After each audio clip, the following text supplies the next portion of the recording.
해외에서 고가의 무기 체계를 도입할 때는 항상 환영의 반응만 있지는 않습니다. 여러 가지 이유로 비판과 지적이 쇄도하기도 하는데요. 무기는 도입하는 당시의 가격만 소모되는 게 아니라 이후의 유지보수 비용이 더 크고 군사적 목적에서 큰 효과를 보지 못할 것이라는 분석을 내놓으며 무기 구입을 하지 말아야 한다는 목소리가 나오기도 합니다. 예를 들어 F-35는 미국과 비교적 가까운 관계에 있는 국가들이 현재 도입할 수 있는 유일한 스텔스 전투기이지만 국가 경제 규모가 크지 않아서 국방비에 많은 예산을 쓸 수 없는 나라가 F-35를 도입한다고 하면 많은 논란이 일어날 것은 불보듯 뻔한 일입니다. 게다가 강력한 공군력을 가진 주변국이 없다고 하면 논란은 더욱 커지게 됩니다. 이처럼 국가마다 군사적 필요와 경제적 여건이 다르기 때문에 고가의 무기 시스템이 특정 국가의 상황에 적합하지 않을 수 있습니다. 또한 무기 시스템 도입 절차가 투명하지 않거나 부적절한 경우 비판이 제기될 수 있습니다. 이는 방산 비리에 관련된 문제일 수도 있으나 꼭 그런 문제가 아니라도 도입 절차 중 기술적 평가나 실질적 필요에 대한 검토가 부족할 경우에도 발생할 수 있습니다.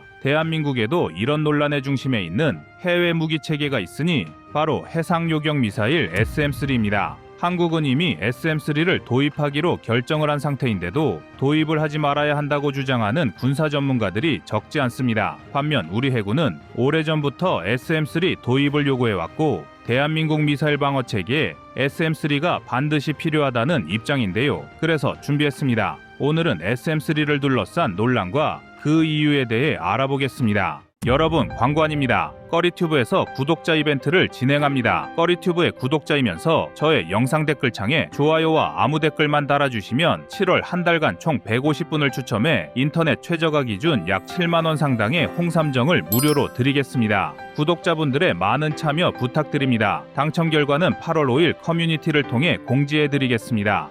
SM-3 도입에 대해 찬성과 반대하는 입장이 나뉘고는 있지만 대한민국의 적의 탄도미사일 등에 대응하는 해상미사일 요격 시스템이 필요하다는 점에서는 대부분 의견이 일치합니다. 북한은 대륙간 탄도미사일을 비롯해 극초음속 미사일과 각종 다양한 사거리를 가진 미사일을 계속 개발하고 운용하는데요. 북한의 이러한 탄도미사일 방어를 위해서는 미사일 다층 방어 체계가 필요합니다. 지상 기반 요격 시스템만으로는 모든 탄도미사일을 요격하는 데 한계가 있을 수 있기 때문인데요. 해상 요격 시스템은 지상 기반 요격 시스템과 연계하여 다층 방어 체계를 구축함으로써 북한의 탄도미사일을 더욱 효과적으로 차단할 수 있습니다. 또한 해상 요격 시스템은 지상 기반 시스템보다 높은 기동성과 유연성을 제공하는데요. 이는 적의 미사일 발사 위치와 경로에 따라 요격 시스템을 신속하게 이동시킬 수 있다는 의미입니다. 해상 요격 시스템을 통해 적의 미사일 발사 경로를 보다 효과적으로 추적하고 요격 가능성을 극대화할 수 있습니다. 현재 군사적 위협뿐 아니라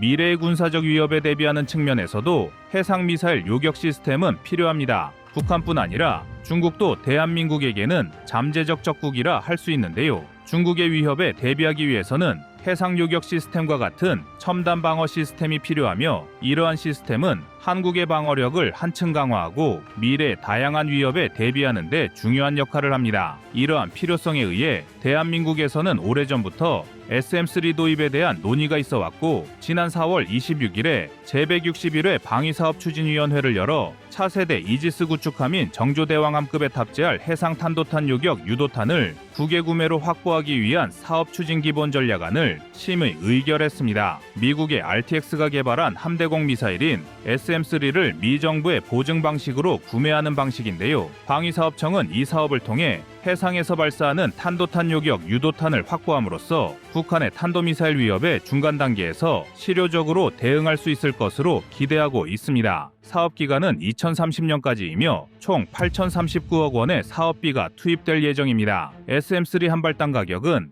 약 200억 원으로 알려져 있으며 약 40발을 확보할 계획입니다. SM-3 도입이 확정되면 해군은 올해 연말부터 순차적으로 인수할 예정인 정조대왕함급 이지스 구축함 세척에서 이 미사일을 운용하게 될 예정입니다. 대한민국 해군은 첨단 이지스함을 보유하고 있지만 그동안 탄도미사일을 요격할 수 있는 수단은 갖추지 못하고 있었습니다. 이지스함 본래의 목적을 상실케 하는 어이없는 일이긴 하지만 여기에는 나름대로 이유가 있긴 했습니다. 첫째, 기술적 제약입니다. 이지스함은 원래 대공방어를 목적으로 개발된 함선으로 탄도미사일 요격을 위한 시스템이 초기에는 탑재되어 있지 않았습니다. SM-3 같은 탄도미사일 요격 미사일은 매우 높은 기술력을 요구하며 이를 운영하기 위해서는 첨단 레이더와 통제 시스템이 필요합니다. 그러나 한국은 이러한 기술을 자체적으로 개발하는 데 한계가 있었고 해외 기술 도입에 대한 논의가 길어졌던 것입니다. 둘째, 정치적 요인입니다. 탄도미사일 요격 체계의 도입은 군사적으로 민감한 사안으로 주변국들과의 외교적 관계와도 밀접하게 연결되어 있습니다. 특히 중국과의 관계에서도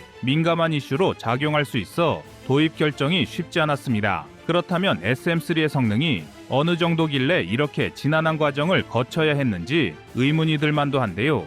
성능에 대해 한마디로 정의하자면 SM-3는 미국의 해상미사일 방어 시스템 중 가장 강력합니다. SM-3는 탄도미사일 방어를 위한 해상 요격 미사일로 여러 가지 성능과 장점을 갖추고 있는데요. 최대 500km 고도까지 상승할 수 있으며 마하 15의 속도로 비행할 수 있습니다. 이러한 높은 고도와 속도는 고속으로 이동하는 탄도미사일을 효과적으로 요격할 수 있게 합니다. 또한 첨단 레이더 시스템과 연동되어 목표물을 탐지하고 추적할 수 있습니다. AN 스파이1 레이더와 통합된 이지스 전투 시스템을 통해 목표물의 위치와 속도를 정확하게 파악합니다. 그리고 요격 단계에서 여러 번의 수정이 가능하여 목표물이 회피 기동을 하더라도 적절하게 대응할 수 있습니다. 해상 플랫폼에 탑재되어 운용한다는 것 자체가 장점이기도 한데요. 이런 특성상 유연한 배치를 가능하게 하며 특정 지역에 국한되지 않고 전 세계 어느 해역에서도 방어 작전을 수행할 수 있게 합니다. 또한 SM-3는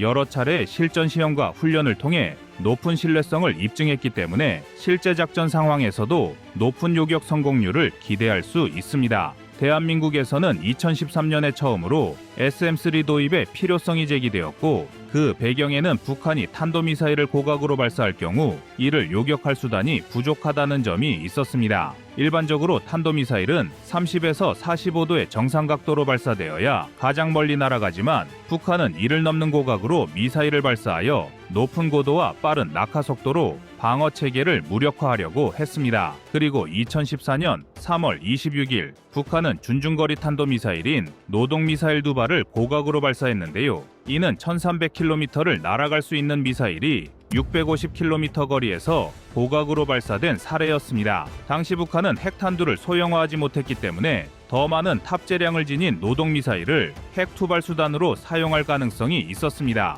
그러나 우리 군과 주한미군이 보유한 패트리어트 미사일은 이러한 고각 발사된 노동미사일을 요격하기 어려웠습니다. 이로 인해 SM-3 도입 필요성이 대두되었습니다. 하지만 대한민국의 SM-3 도입 계획은 여러 논란으로 인해 긴 시간 동안 표류해야만 했습니다. 세계적으로 인정받는 K방산의 무기라고 해도 바로 옆에 있는 일본은 절대 도입하지 않으며 한국도 일본에 국산 무기를 수출하지 않습니다. 마찬가지로 대한민국이 일본 무기를 도입하는 일은 거의 없다고 해도 무방한데요. SM-3는 미국의 RTX와 일본 미쓰비시 중공업이 공동 개발한 무기체계입니다. SM-3의 일부 모델, 특히 블록2A에는 일본의 기술과 부품이 포함되어 있어서 SM-3 도입에 상당한 거부감을 나타낸 것입니다. 여기에 더해 일본의 기술이 포함된 무기를 도입함으로써 발생할 수 있는 외교적 문제와 더불어 유지보수 등의 과정에서 일본의 개입 가능성에 대한 우려도 존재합니다. 또 다른 반대 이유로는 SM-3가 고고도에서 탄도미사일을 요격할 수 있는 능력을 갖추고 있지만 북한이 한국을 공격할 때 사용할 가능성이 높은 단거리 탄도미사일은 고도가 낮아 SM-3가 적당하지 않다는 것입니다. 비용적인 측면에서도 논란이 있습니다. SM-3 미사일은 기존 미사일에 비해 5배에서 15배 이상 비싼 비용이 듭니다. 하지만 이렇게 고가의 미사일을 도입하더라도 실제로 북한의 단거리 미사일을 요격하는 데에는 큰 도움이 되지 않기 때문에 굳이 SM-3를 도입할 필요가 있느냐는 지적이 끊이지 않고 있습니다. 마지막으로 SM-3의 도입으로 한국이 미국의 미사일 방어 체계에 편입된다는 우려를 불러일으켰습니다. 일부에서는 한국이 SM-3를 도입하는 것이 우리 영토와 주권을 보호 보호하기 위한 것이 아니라 미국의 방어를 위한 주장을 펼치기도 했으며 SM-3가 중국과 러시아의 중거리 이상급 탄도미사일을 요격할 수 있는 점 때문에 주변국과의 외교적 긴장을 초래할 수 있다는 점도 문제가 되었습니다.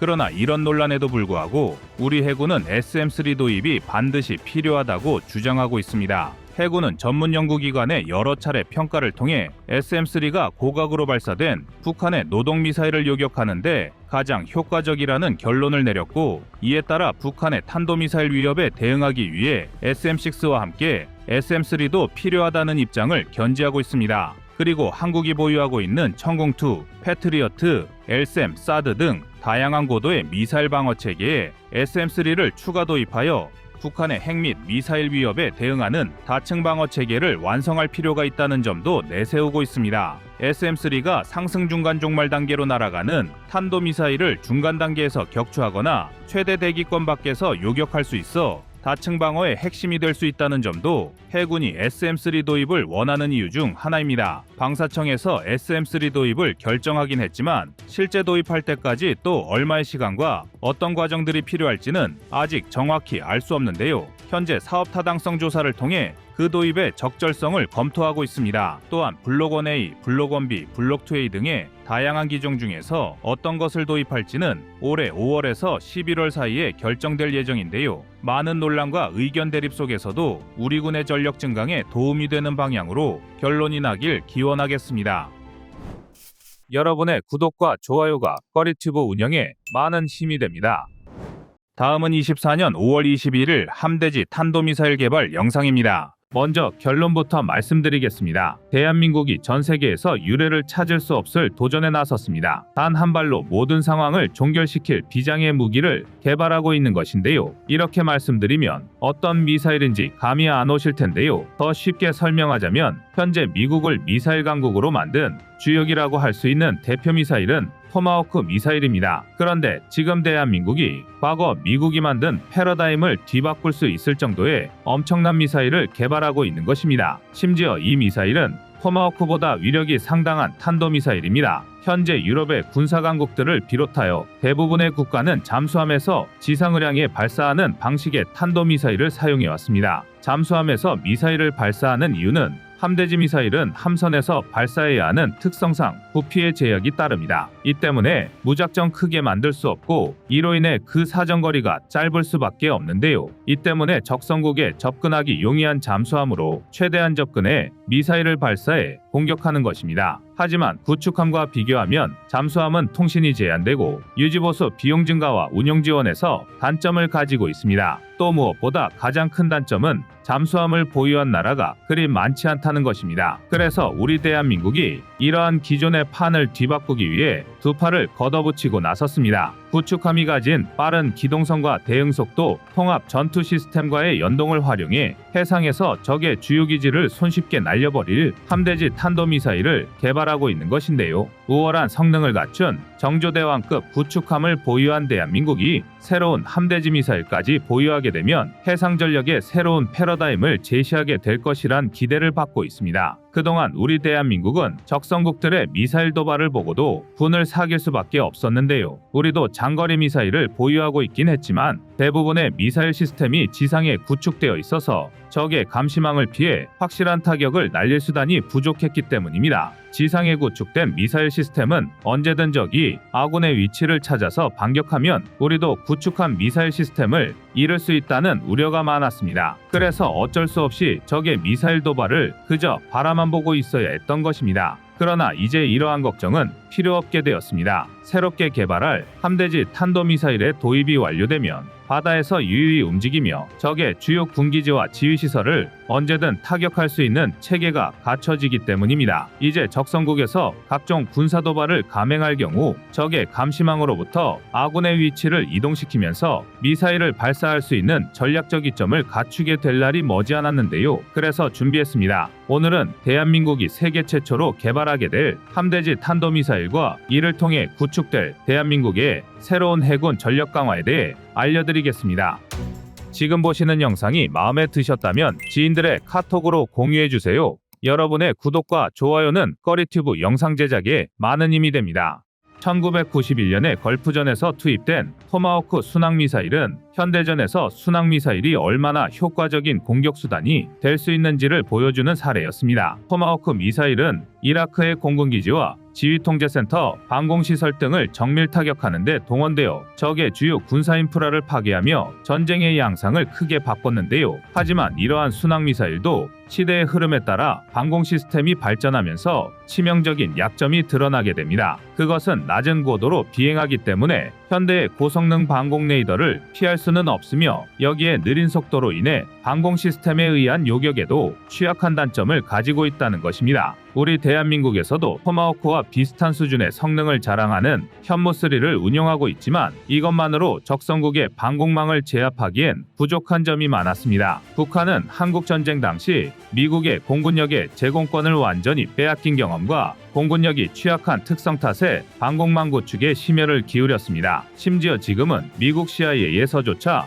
세계에서 가장 밀집된 방공망이라 평가하고 있습니다. 최근에는 신형 지대공 미사일 시험 발사를 시도하는 등 부족한 공군력을 신형 방공 무기의 개발로 대체하려는 모습이 지속해서 포착되고 있습니다. 북한의 방공 시스템은 지대공 미사일, 대공포, 레이더, 탐지부대로 구성되어 있는데요. 대공포는 약 14,000문 정도 보유 중인 것으로 추정됩니다. 상당수의 대공포가 모두 소련제 구식 무기들이긴 하지만 1만 문 이상의 대공포 보유량은 세계를 경악하게 만들었습니다. 구식화된 대공포 시스템으로 순항미사일을 요격하는 건 절대적으로 어려운 일이지만 우크라이나에서 대공포를 이용해 러시아의 순항미사일을 격추한 실제 사례도 있는 만큼 1만 문 이상의 물량을 자랑하는 대공포를 마냥 무시하긴 어려운 것입니다. 심지어 북한은 미사일 기지 및 핵시설 등 대다수의 핵심 주요 시설을 지하화해둔 상태입니다. 순항미사일의 탄도 중량은 200에서 500kg 내외로 북한의 지하시설을 타격하기엔 파괴력이 다소 부족한데요.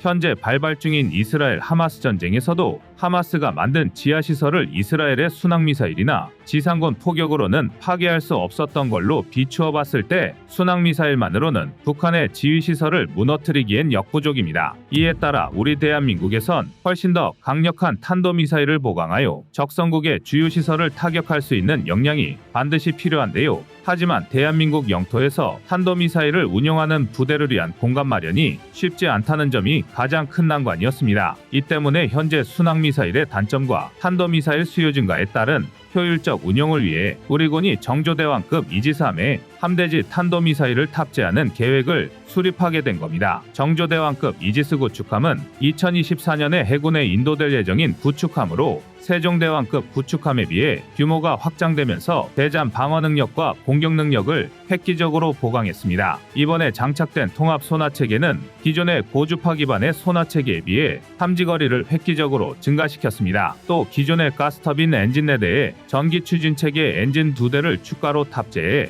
일반 항해 시 경제적으로 연료를 절감할 수 있게 설계하기도 했습니다. 추가적으로 장거리 대잠어레인 홍상어를 탑재하고 함정의 스텔스 기능을 갖추었으며 MH-60R 전투 헬기도 운용하여 방어 및 공격 능력을 향상시켰습니다. 무엇보다 SM-3와 SM-6 미사일을 운영할 수 있으며 7에서 12km 고고도에서 탄도미사일의 탄도까지 식별할 수 있는 레이더 체계까지 운용 예정입니다. 정조대왕급 이지스함은 국내 기술로 독자 개발한 함대지 유도탄 신형 유도무기 KVLS-2 한국 수직 발사 체계를 최초로 탑재하여 내륙 공격을 포함 전반적인 대응 능력을 향상했습니다. 이러한 압도적 성능의 최첨단 이지스함에 함대지 탄도미사일까지 운용한다면 정조대왕급 이지스함은 물론 대한민국의 해군력 향상에도 크게 기여할 것으로 전망됩니다. 특히 정조대왕급 이지스함에 함대지 탄도미사일을 장착하면 3개의 포대를 운용하는 효과가 있는데요. 북한군 공격에 대항한다는 개념이 강한 SLBM과 북한군에 대한 1, 2차 공격력을 모두 갖추게 된 셈입니다. 개발 예정인 함대지 탄도미사일은 육군이 쓰는 전술지대지 유도무기 KT즘에 가까운 모습으로 만들 계획입니다. 기본적인 성능은 KT즘과 유사하면서도 사거리는 더 증가할 전망입니다. 기존의 KT즘은 180km의 최대 사거리를 가지고 있으나 KT즘2는 최대 사거리를 300km까지 연장할 계획이며 적의 주요 시설과 벙커에 대한 파괴력을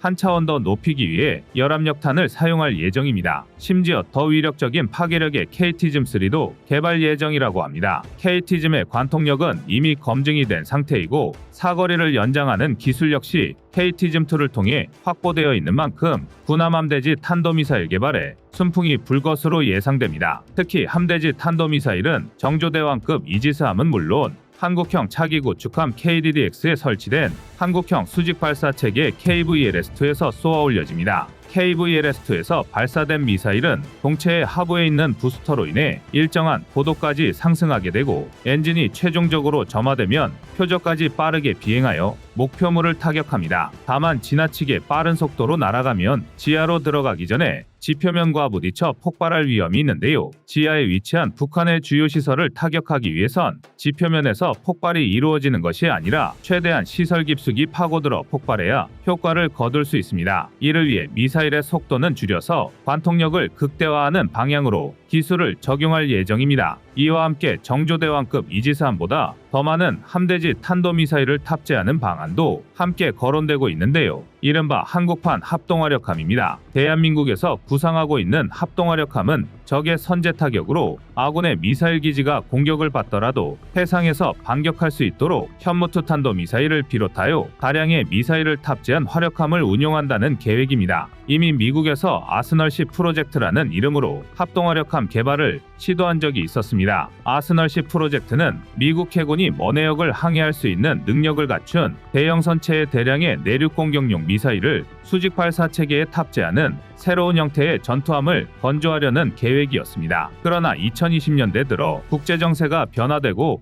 한 곳에 전력을 집중하면 파괴당할 시 막대한 손실을 당할 우려가 있어 개발을 백지화하였습니다. 특히 순항미사일 4발을 실을 수 있는 소형 수상무인함을 개발하고 이 소형함을 많이 배치하여 몇 척이 파괴되어도 전투력 자체는 흔들리지 않도록 한다는 아스널10과는 반대되는 전략을 추진하면서 아스널10 프로젝트는 무산되었습니다. 하지만 대한민국의 합동화력함은 함대지 미사일을 대량으로 탑재하여 북한의 내륙을 공격하는 떠다니는 미사일 기지로 기대를 모으고 있습니다. 전쟁 초기 북한의 미사일로 인해 아군 주요 시설이 피해받을 것을 우려해 해상에서 반격을 준비하는 막중한 임무를 수행할 예정인데요. 지난해 6월 하나오션이 부산에서 개최된 국제해양 방위산업전 마덱스에서 합동화력함의 프로토타입 모형을 선보인 바 있습니다. 당시 합동화력함은 배수량 8,000톤, 길이는 150m에 20m의 폭과 9.5m의 깊이로 설계되었습니다. 또한 드론 공격에 대비하기 위한 레이저포를 탑재하고 레이더의 반사 면적을 줄이는 설계도 적용하겠다 밝혔습니다. 함수에는 한국형 수직 발사 체계 KVLS-1 48세를 운용하고 대자멀의 홍상어와 함대공 미사일 해공도 탑재 예정이며 함대지 탄도미사일과 장거리 함대지 미사일은 KVLS-2 32셀과 원통형 수직 발사대 15셀에서 각각 발사됩니다. 현재 개발 중인 함대지 탄도미사일과 하나오션에서 선보인 합동화력함이 만들어진다면 대한민국의 해군력은 한 단계 도약할 수 있는 발판이 마련됩니다. 특히 함대지 탄도미사일은 삼축 체계 중 킬체인 분야에서 북한의 주요 시설을 초기에 붕괴시키는 혁혁한 공로를 세우게 될 전략적 자산으로 자리매김할 것입니다. 다만 일각에선 많은 수의 중요 미사일을 하나의 무기에만 집중시킬 경우 위험하다는 이야기도 나오고 있습니다. 특히 합동화력함은 미사일 탑재와 운용에 초점을 맞춘 만큼 다른 함정이 갖춘 기능까지 탑재하기엔 함정의 공간이 부족하다는 단점을 가질 수 있습니다. 그렇기 때문에 구축함보다 방어력이 약한데 합동화력함이 파괴되면 화력을 투사할 수 있는 양이 급감하여 군의 미사일 공급에 문제를 야기할 수도 있습니다. 따라서 특정 전함의 화력을 집중하는 것보다는 여러 함정의 화력을 분산해 함정 전체의 전투력을 강화하고 몇 대의 전함이 파괴되어도 흔들림 없는 전투력 유지를 위해 전략을 구상해야 한다는 의견도 제기됐습니다. 합동화력함의 구상과 전술 방향에 대한 의견이 분분한 만큼 어떻게 무기 체계를 운용할지 최상위 전략을 구상하는 것이 중요해 보입니다. 대한민국은 전 세계 어느 나라도 시도하지 못한 함대지 탄도미사일 개발에 착수했습니다. 도산한 창호급 잠수함에 탑재해 운용하는 SLBM과 시험 목적으로 수상함에 탑재해봤던 사례 외에는 전무했던 시도입니다. 대한민국이 빠른 실용화로 전 세계에서 최초로 군함에 탄도미사일을 탑재한 세계 첫 번째 국가가 되리라 기대됩니다. 여러분의 생각은 어떠신가요? 이상 거리튜브였습니다.